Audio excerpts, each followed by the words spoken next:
Welcome to episode number 2 of Mental Health Mondays. I am so excited for you to be back here, and we are doing Mental Health Mondays to make mental health matter by having open conversations with people who experience or live with mental health challenges, anyone in the professional mental health space, or anybody that is really an advocate for mental health, and really just having these open conversations so that we start having more conversations around mental health. So my special guest for episode number 2, which I'll bring up here in a moment, is my friend Julia Gold, and we're so excited to have her here. And let me bring her into the stream. Right.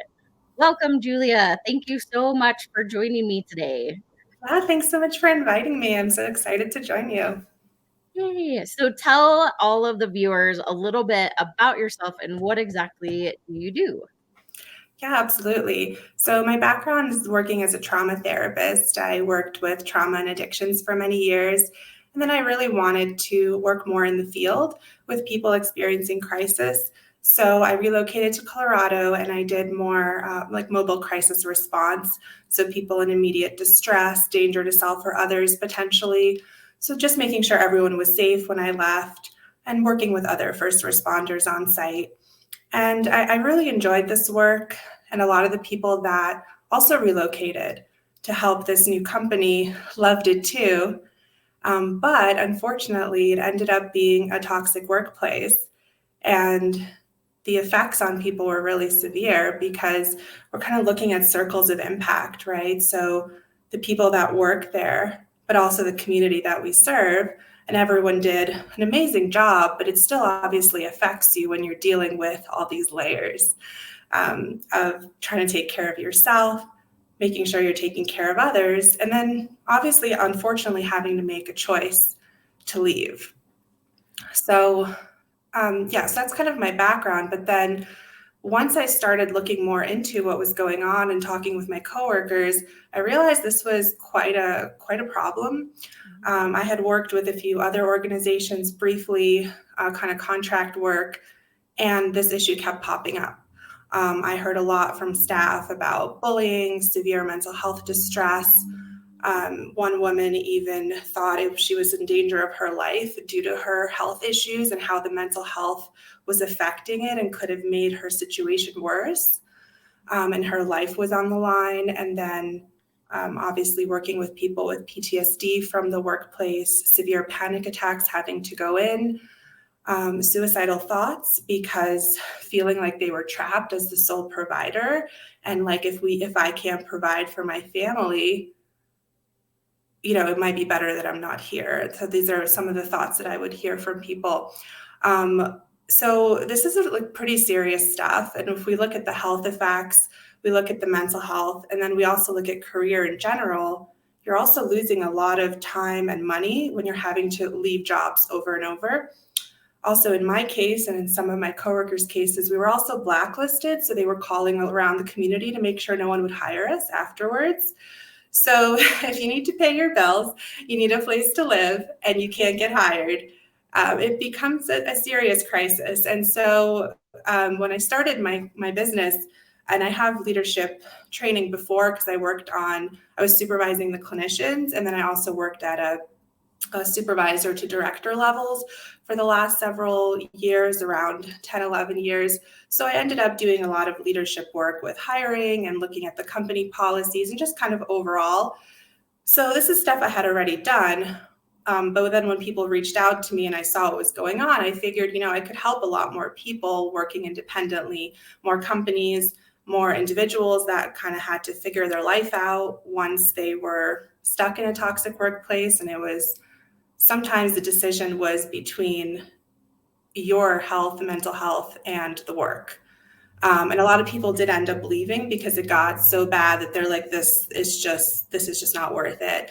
And honestly, it's true, because if you lose your health, it's not as easy to get it back, and your mental health as well. It's a long recovery period. So I ended up working with people that transitioned out, that needed help, and then also companies that were open to making changes and being more intentional with their culture and leadership training. Of course, a lot of people also reach out and they're like, I wish you could help my company, but they don't think there's a problem. And that's kind of where the divide is. Yeah, so it's all connected, this journey, but it's really important to me because I've experienced it and I've worked with people who've experienced it. And it's really a horrible thing to be stuck in. And so I've made it my life's mission to raise awareness and just make a change. And I actually think the change is happening with all the people quitting and employees and employers having to say, okay, let's look at this differently. Let's work together. So I do see a lot of changes since when I first kind of focused on this. Obviously, a combination with the pandemic and everything, but we have to make a change here because what we're doing isn't working. Yeah, I mean, mental health just in general and in the workplace, sometimes it feels like they don't go hand in hand. I know that when I was working at a corporation, although they really, really tried to give us tools of how we could help our agents, how we could help ourselves in the mental health space, it just didn't feel like it was really in alignment, right? Like they said one thing, but the actions of how we were supposed to, you know, do our jobs didn't exactly line up. So I think this is a huge, huge issue that is happening. And like you talked about, there's the great resignation, right? Like we hear about it all the time. And I think about, I'm like, wow, I was one of those people. I mean, I quit my corporate job that I was at for 5 years back in May. And now it's like, it's almost like this cool trend of everybody leaving. But if you think about it, that's it's not really it's not a trend. It's just that they don't feel in alignment with the values of the company potentially. And like you said, it could be more in the crisis space of they feel like they're actually going to lose their life and they actually feel like they're being threatened, and that's not okay, definitely. So yeah, it's definitely important work that you're doing for sure. Yeah, absolutely. And you're right. It's sometimes people don't realize how serious it could be. But yeah, depending on which organizations you're working on, working with first responders is a great thing. But there's also, unfortunately, some toxicity in police force that I worked with, and so people did feel physically threatened, potentially just from the fact that people were armed and being aggressive. And that's never okay, whatever workplace you're in, you should not feel threatened. And you find these things out later on too, of what happened to the person that was in your role previously. Oh, they felt threatened, so they had to leave. Like, they don't really tell you a lot. You kind of piece things together as it goes on. But that's kind of what I talk to people about, looking at like what happened to the previous person in your role. How often has the role turned over? How many times has someone been hired in the last year for the same role? Has it been open for a long time? And of course, there are multiple factors. So one of those doesn't make it a toxic workplace, but it's good to really learn more because some people are like, what do I do? I don't want to go into another toxic workplace. I'm terrified. And I've felt the same way. And it's just like, it's tough. You have to put a little bit of trust in. And when that trust has been violated multiple times, it becomes difficult. And also, to be clear, a lot of people quitting are in hospitality and retail and restaurants, but that is not all. There are people in professional levels, in all companies. Mental health is a big one. Healthcare is a big one. So that's not the only reason. There's been a change on different levels. And the other main thing too is appreciation. So a lot of people quitting or wanting to quit that I'm working with now, they just don't feel motivated anymore after their boss told them they were irrelevant and what they do didn't really matter. Keep in mind, these are people in the healthcare positions and their role is extremely important and they are extremely talented. So Yeah. And are you finding, I know you talked about it's like hospitality and some of these other industries, but are you finding a specific need in like the corporate space or specific industries? Yeah, so I work primarily with people in the corporate space. I don't actually work with people in the other industries we talked about, just because it's not exactly like they're not exactly looking for an executive coach in that moment. Though of course they can reach out to me. I primarily work with people in executive roles for middle or senior management levels, and they are quitting as well at a high pace. So CEOs, higher level executives. Obviously, they have more resources, but some of them were severely traumatized by what they had witnessed. I'm not talking about any specific individual, but there has been a pattern with discrimination. So women and women of color have experienced a kind of a pattern of discrimination in their workplace, which leads to higher effects on them, just career-wise and also mental health-wise. And so usually when I start talking to them, they have a whole list of things that have happened to them. And of course, that's part of the toxic workplace. It looks like you're the problem, and they want to create that narrative that you're the problem. Look how many jobs you've had, or you were quote unquote fired. And I say quote, because if you're fired for reasons that were made up or because of a toxic workplace, it wasn't because of you not being able to do your role. Yeah. I mean, I know that just in general, it can be really hard, especially for anybody that is, I mean, we talk like women, right? Like women in general, and then having like another ethnicity or race or, all those things, it can be really hard in the corporate world.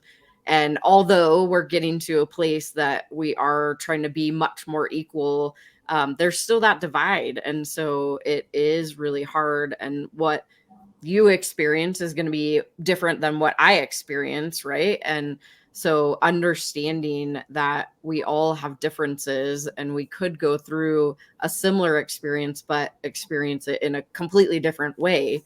And so, yeah, I mean, executives, I mean, where do you feel like all these people are going? I mean, I know it's the biggest resignation ever, but like, what are we doing? Do you have any idea?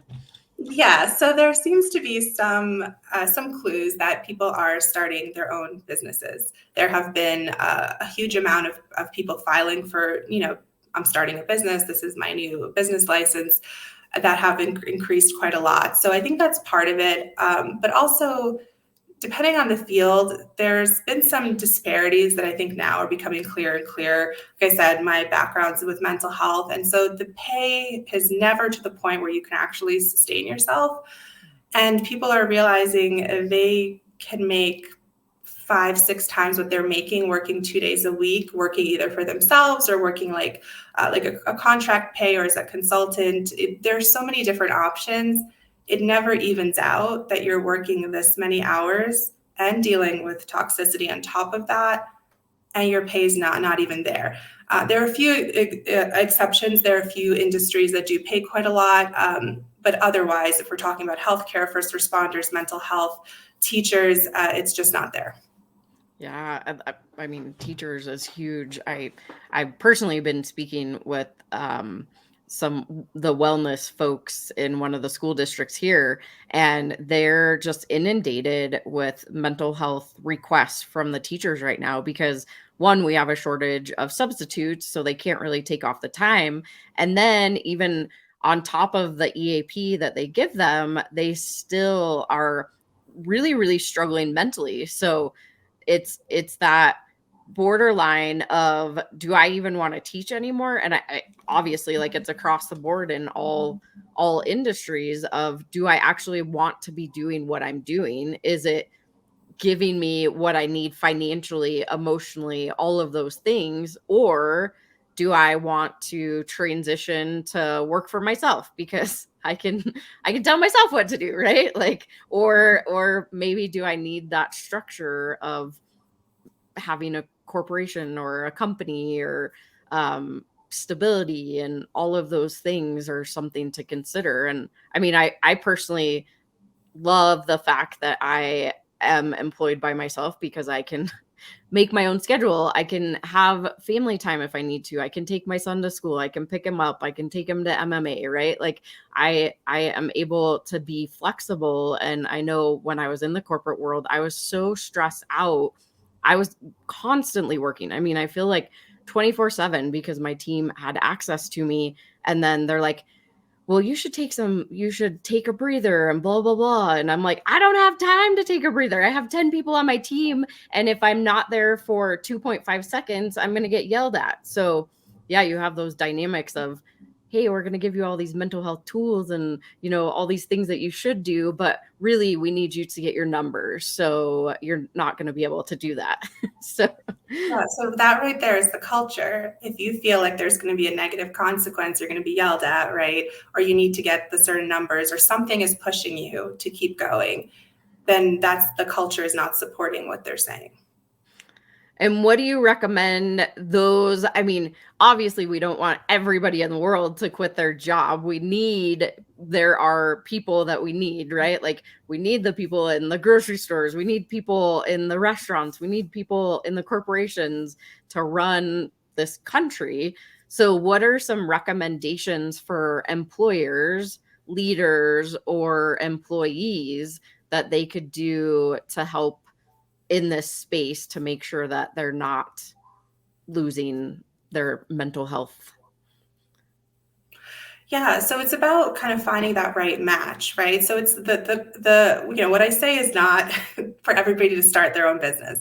That's not necessarily what everybody wants. And nobody wants to force everyone into doing any one thing. But what kind of culture are you looking for, right? So as a person seeking a job, are you looking for a culture that's really fast paced and you're working a lot of hours, but you're being compensated for those hours versus it just is what it is, right? So kind of what kind of company is it? Do you have days off? Are there team building events? Are there ways to get together with people? Do you really like that structure, knowing you're having a consistent paycheck, right? So there's a way to see what is the perfect match for you. Some people don't want to work with teams. They work by themselves remotely for a company. They're still getting paid a paycheck. And they're great. They're like, I love being on my own, and it's great, right? So the point is to find the culture that matches, because anytime someone is going to be forced into something they don't want, at some point it's going to lead to a problem and resentment. So it's really just about being intentional as an employer and an employee. Who are you looking for, and is it a match? And I've done hiring for many, many years. And the main thing I always looked at as this is the culture and this is what's required in terms of face-to-face work, and seeing if that's a match. And a lot of people weren't looking for that. They're like, no, I kind of just want to work sometimes, kind of on my own, which is okay. You could do that in private practice, right? But for the organization, they are looking for more than that. So really making sure that it's a match is what I would recommend, number one. Number two is I feel most companies should hire a consultant to kind of see what's going on with the culture, because the main issue I ran into, and a lot of people I work with, their mission statements and everything they put out there and all the interviews the companies are giving is an exact opposite of what the culture is actually like. Oh, wow. So they're saying so inclusive and positive, and they're doing such great work. And some of the work they're doing might be great, but they're not treating the people like what they're saying, right? There's constant put downs, arguments. Every time you walk into work, if there's a screaming match or someone's hysterically crying, that's probably not a positive culture. But it's kind of a disconnect, and really makes even the person feel like, kind of angry about it, right? Why are you saying all these things that aren't true? And also you're kind of luring people in, because some of the jobs with crisis going to remote communities, you have no support system and you have no money other than that job. Sometimes there are no other jobs around. Let's say you didn't start your own business, you don't have any other sources of income. And so it becomes another layer of abuse of power. Mm-hmm. So I unfortunately would have to caution people to have several backup plans if they're starting a job. If for some reason it doesn't work out, you don't want to be in that position where you have no other options, no matter how you're being treated. Yeah, my hope, as you say that, is that we're really starting to make this culture shift of, hey, let's value our employees and let's give them a little bit extra? Like, how, as a corporation or as a company in general, can we provide tools or services or team builders, like you said? How can we make this culture so that it's not just all about work? And I think the very first time when I heard about Google and how they have these like sleeping pods and all these like game rooms and places, I was like, man, I'd love to work at Google, just because they understand if you're completely worn out, you're not going to be effective in work. And so how do you provide to your employees those types of benefits? And yeah, sure, maybe that you wouldn't hit your numbers at that moment, but like, think about how much more you could potentially get out of them if they are well rested or their mindset is focused on the task that they need to do, versus being stressed out about constantly having to hit that number. So my hope is that the dynamic of the culture of all companies at this point, especially coming out of this pandemic, I mean, obviously we're still in it, but I think that we're now realizing how valuable, and you can correct me if I'm wrong, but how valuable time with our families and time with ourselves is important, but then also having that backup plan, I think, is important too. Yeah, and that's the combination of doing work that you value that's contributing back in some way. And everybody has a different way that they're looking at that. But yeah, that has to be there too. So it's not like people don't want to work. I think that's also sometimes lost in translation here. It's they want to work, but not where it's causing harm to yourself or your family. If you're never home at all, and I think our culture has shifted a little bit too, where that was celebrated in the past, right? Like, oh, you work this many hours, wow, that's great. That's not really that great. So, and though I do agree some jobs are going to be more than others, people are on call. All the jobs I've had in the past, I think 20 years, I've been on call for almost all of them, so that's 24/7. You could get a call.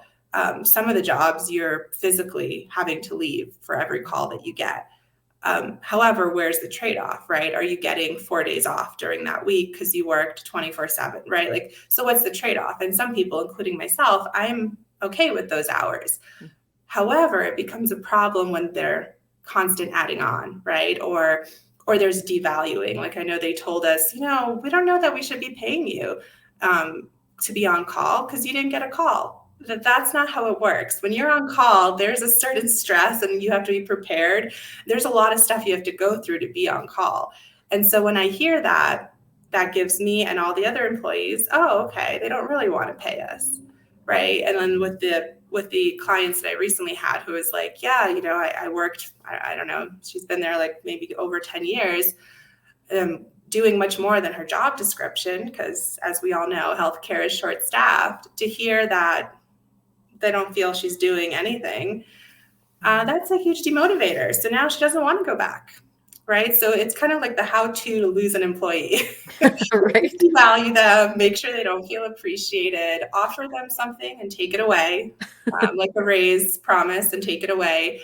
So all of these things, though I do think on the general, we've made some changes, I still see a lot of problematic behavior in companies and CEOs.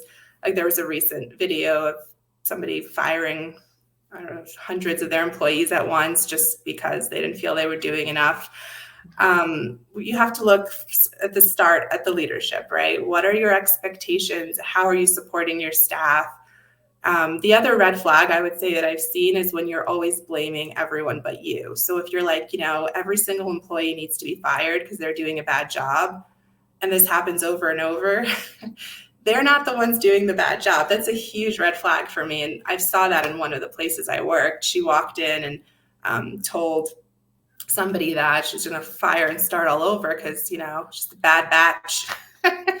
So, yeah, there's just some behaviors are really more common, even though they're surprising, they're really bad. Yeah, that makes me think in NLP, we talk about like relationships. So it's if you are in relationships and you're constantly seeking out the same type of person every single time you have a relationship, but it ends up failing for whatever reason, it's probably not all those people. It's most likely you and something that you're bringing into that relationship that you haven't really worked through yet. And so doing the work personally, especially as leaders, I know that it can be challenging at times because you're so focused on the bottom line and what you're needing to give to the company that you're not doing the work on yourself personally. So I think that what you said adds a lot of value of, hey, it's probably not everybody that you just fired and all those other people that you just fired and all those other people that you just fired. It's probably something to do with you, and how can we change this dynamic and take on some responsibility. And that also makes me think of, there's a lot of, not a lot, but maybe people that are looking for excuses or putting blame where blame shouldn't be put, and having us, or how do we make sure that people are taking responsibility for their own actions, especially in the especially medical field, right? Like, or any field in general. Like, how do we change that dynamic of understanding that we need to take responsibility versus putting blame on everybody else. So Yeah, and like I said, part of that is having that outside person coming in, because you have to be open to objective feedback, right? If there is no way to give feedback because you're like, I have the power, and if you say something against me, there's a consequence, you're creating a certain culture. Not that every single feedback is going to be accurate, of course, right? But you have to create an openness where, what's the best way to do this? How can we work together? And you also help staff feel like they're bringing something to the table. You're trusting in them. You know that you hired them for the skills that they have. That's really important. If that feeling isn't there, that's on the negative side. So yeah, some accountability, because that's most of the time there is no accountability, or people cover for each other in a negative way. And that for me is almost worse than the toxic leader, is all the people covering for them. They wouldn't be able to do all the stuff they're doing if they didn't have all this people doing very sketchy things. So yeah, anytime there's like a closed, like, don't talk about it, this is all a secret, like we say in therapy, keeping secrets keeps you sick. So just keeping all those secrets is never a good thing. And yeah, just having someone come outside of the system to take a look, because when you're within the system, it's really hard to make a change, because it's probably your boss. And even if they tell you there's going to be no consequences, a lot of times there are. So I always definitely think someone outside the system to at least look at what you're doing. This, you can take or not take the suggestions, but you will have a clear idea of what's working and what's not working. yeah, no, I think that's great. So tell the viewers how, if they want to work with somebody outside their system, specifically you, how can they get in contact, and what does that look like as far as being able to work with you? Yeah, absolutely. So the best way to contact me is probably by email. So my company is Hopeful Bluebird Consulting. My email is hopefulbluebird7@gmail.com. And also it's under Hopeful Bluebird or my name on LinkedIn. I do a lot of business there, and I talk with a lot of people there. So I'm usually there for business. And then what it looks like is basically just some one-on-one work to kind of see where they are and what they're looking to get. So I look at their leadership style, and we do like a career blueprint and also a self-care plan, because it's super important. So I have that option. I'm also probably going to be doing a group kind of program to help recover from toxicity. Like I said, gaslighting really leaves a mark. You have to kind of reprogram yourself and try to make sure you understand your strengths and weaknesses and regain the confidence before either applying for a job or if you're working for yourself, whatever path you take, there are many paths. So just that's the best way to reach out to me. And I have a couple of other things going on too, and we'll see what's the best fit for you. So I do a free consult always, just to make sure we're both a good fit for each other. And like I said, my goal is to make sure people are feeling healthy and fulfilled in whatever role that they choose to do, and they're not having to deal with any abuse, because at this point we just have to be like, this is just not acceptable. Yeah, definitely. And so do you work specifically like with one-on-one, or would you go into an actual corporation or company and work with all of their leaders?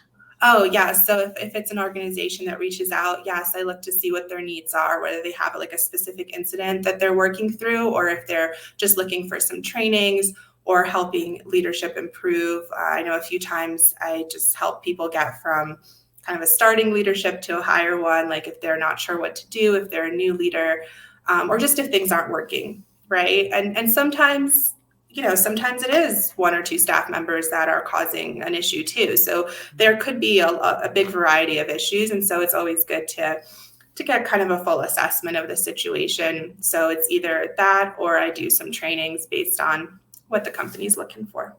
Perfect. Awesome.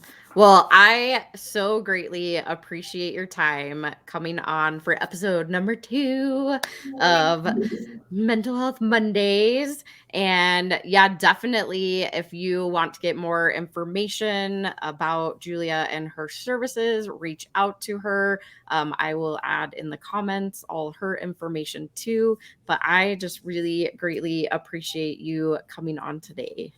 Yes, thank you so much. This is an awesome conversation, and I will talk to you soon. Perfect. All right, folks, that is episode number 2 of Mental Health Mondays. We will be back with you next Monday. I don't even know who the guest is going to be yet, but it's going to be somebody awesome. So join us next week. If you haven't subscribed, please subscribe so that you don't miss an episode. Share it, subscribe, comment, do all the things. And we'll see you next week on Mental Health Mondays.